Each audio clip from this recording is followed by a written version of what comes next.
नमस्कार, मैं हूं मनीष त्रिवेदी और आप देख रहे हैं टाइम इट। बिहार की राजनीति में बयान बहुत मायने रखते हैं, या यूं कह लें राजनीति में बयान बहुत मायने रखते हैं। और बयान का मतलब होता है शब्दों का खेल। लालू यादव दिल्ली आने से पहले, दिल्ली से जब वो बिहार आ रहे थे तो एयरपोर्ट पे उन्होंने कांग्रेस के बिहार प्रभारी भक्त चरण दास को लेकर एक बयान दिया था। वो बयान था भगचोनर। बयान के साथ उन्होंने जो शब्दों का इस्तेमाल किया था वो था भगचोनर, और उस शब्द के बाद बिहार की राजनीति में भूचाल आ गया। इस शब्द ने बिहार में राजनीतिक सरगर्मी बढ़ा दी और इसका सिलसिला अभी भी थमने का नाम नहीं ले रहा है। लालू यादव की बेटी सिंगापुर में रहती हैं, रोहिणी आचार्य उनका नाम है। रोहिणी आचार्य ने नीतीश कुमार को लेकर एक ट्वीट किया। उस ट्वीट में रोहिणी आचार्य ने नीतीश कुमार के कार्यकाल को लेकर कई सवाल खड़े किए, कई तंज कसे, यानी कहें कि वो करारा ट्वीट था। और उस करारे ट्वीट के बाद बिहार में एक बार फिर से भूचाल आ गया। जाहिर सी बात है, शब्दों का खेल।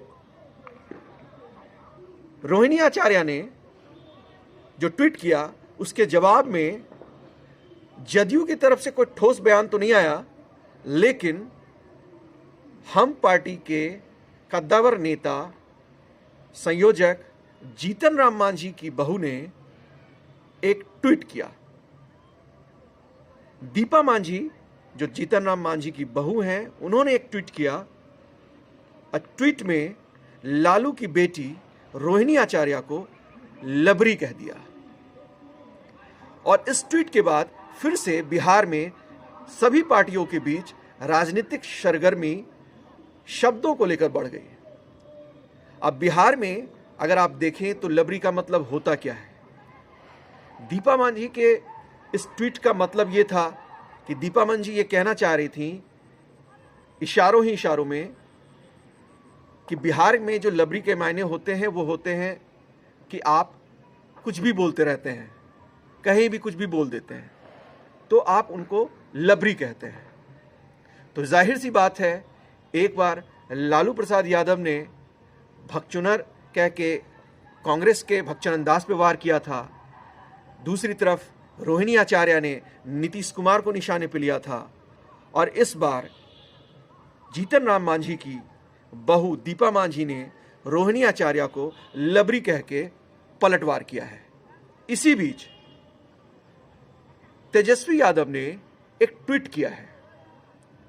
ट्वीट में उन्होंने बिहार के लोगों को शुभकामना संदेश दिया है छठ पूजा की, लेकिन जैसे जैसे घंटे बीतते गए उनका ये ट्वीट चर्चा में आ गया।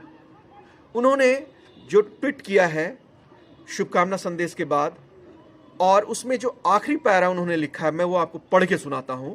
उन्होंने लिखा है, एक प्राणी की शक्ति भले ही छीन हो जाए, पर उसके ऋण जीवन काल में उसके द्वारा किए गए योगदान को भुलाया नहीं जाना चाहिए। तेजस्वी यादव के इस ट्वीट के बाद वो ट्रोल होने लगे।